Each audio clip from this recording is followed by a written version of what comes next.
Hello friends, मेडी guide channel में आपका स्वागत है। आज हम बताएंगे आपको अपने इस वीडियो में बीपी से रिलेटेड कुछ जानकारियाँ। तो बने रहे वीडियो के अंत तक। कभी कभार थोड़ा बीपी बढ़ना सामान्य है, पर हमेशा बढ़े रहने का मतलब है कि दिल को अपना काम करने में ज़्यादा मेहनत करनी पड़ रही है।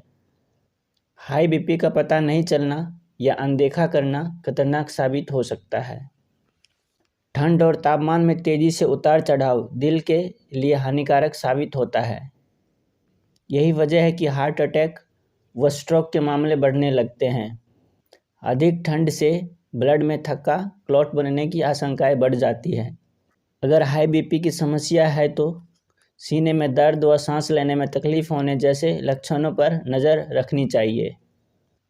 दिल जब रक्त की पंपिंग करता है तो उस समय जो खून धमनियों की दीवारों में प्रभावित होता है उसे रक्तचाप कहते हैं। उच्च रक्तचाप वह मेडिकल स्थिति है जिसमें हृदय से सभी भागों को शुद्ध रक्त पहुंचाने वाली धमनियां आर्टरीज में कई कारणों से दबाव बढ़ जाता है।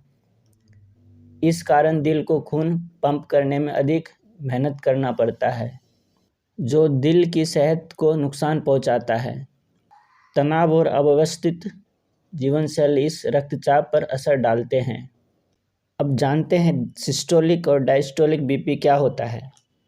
रक्त की पंपिंग करते समय दिल संकुचित होता है जिसे सिस्टोल कहा जाता है। सिस्टोल ब्लड प्रेशर की स्थिति में हृदय को रक्त की पंपिंग करने के लिए मेहनत करना पड़ता है, जो धमनियों पर दबाव डालता है। वहीं दिल की एक धड़कन के बाद दूसरी धड़कन से शुरू होने वाले धमनियों पर पड़ने वाले दबाव को डायस्टोलिक ब्लड प्रेशर कहा जाता है।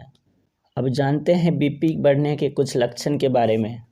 बहुत घबराहट महसूस होना, सिर में भारीपन या तेज सिर दर्द रहना, कमजोरी या थकान महसूस होना, सांस लेने में दिक्कत महसूस होना।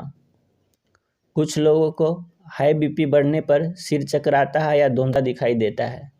पैरों में सूनपन महसूस होना।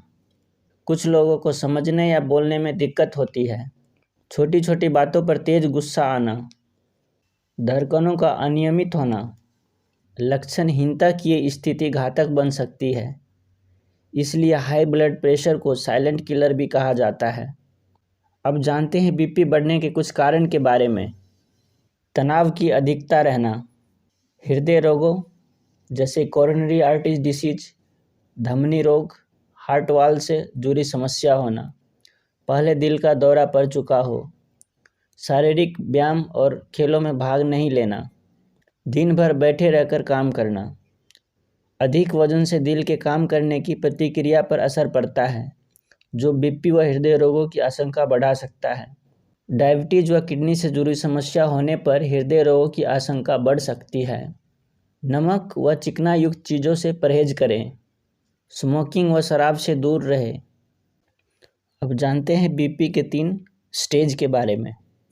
साल्ट सेंसिटिव हाइपरटेंशन, जिन लोगों की किडनी नमक युक्त खाद्य पदार्थों के यूरिन के जरिए बाहर नहीं निकाल पाती, ऐसे लोगों को ब्लड प्रेशर बढ़ सकता है। ऐसे लोगों की समस्याओं को मेडिकल भाषा में साल्ट सेंसिटिव हाइपरटेंशन कहा जाता है। हाइपरटेंसिव अर्जेंसी, यदि किसी व्यक्ति का सिस्टोलिक ब्लड प्रेशर 160 से ऊपर पहुंच गया लेकिन उसके आंतरिक शरीर के अंगों पर इसका कोई साइड इफेक्ट नहीं पड़ रहा है, तो इसे हाइपरटेंसिव अर्जेंसी कहा जाता है। ऐसी स्थिति में डॉक्टर से शीघ्र कंसल्ट करें। हाइपर सेंसिटिव इमरजेंसी, अगर सिस्टोलिक ब्लड प्रेशर बहुत हाई है, जैसे 160 के ऊपर है, जिसके कारण पीड़ित व्यक्ति की किडनी, दिल और मस्तिष्क पर दुष्प्रभाव बढ़ना शुरू हो गया है, तो इस स्थिति में मेडिकल भाषा में हाइपर सेंसिटिव इमरजेंसी कहा जाता है। ऐसे व्यक्ति को इंटेंसिव केयर यूनिट में इलाज किया जाता है, मतलब आईसीयू में। अब जानते हैं बीपी के मैनेजमेंट के बारे में, घर पर कैसे इसको कंट्रोल में रख सकते हैं।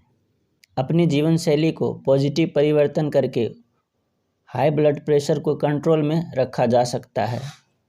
टेंशन फ्री रहने की कोशिश करें। तनाव का हृदय की धड़कनों के अनियमित होने से सीधा संबंध है। वजन पर नियंत्रण रखें। खान पान में सुधार करके वजन कम करने की कोशिश करें। योग को शामिल करें। अपनी दिनचर्या में ध्यान, योगासन, प्राणायाम और व्यायाम को शामिल करें। सुबह शाम टहलने जाए, ध्यान का अभ्यास करें, स्मोकिंग और शराब से परहेज करें। इन दोनों को छोड़ने से हाई बीपी को कंट्रोल करने में मदद मिलती है। नमक कम खाएं। हाई ब्लड प्रेशर है तो प्रतिदिन 3 से 5 ग्राम यानी एक छोटी चम्मच भर नमक से ज़्यादा न खाएं। पोटासियम एक प्रमुख मिनरल है जो दिल और किडनी की सेहत के लिए फ़ायदेमंद माना जाता है। शरीर में पोटासियम की कमी से दिल की धड़कनें, अनियमितता और हृदय की कार्यप्रणाली से जुड़ी समस्या उत्पन्न हो सकती है। हाई बीपी को कंट्रोल करने में सहायक है। टमाटर, पालक, बीन्स, आलू, केला, अंगूर, किशमिश और मुनक्का में पोटासियम पर्याप्त मात्रा में पाया जाता है। अगर वीडियो पसंद आए तो लाइक, कमेंट और सब्सक्राइब नहीं किए तो सब्सक्राइब जरूर करें। धन्यवाद।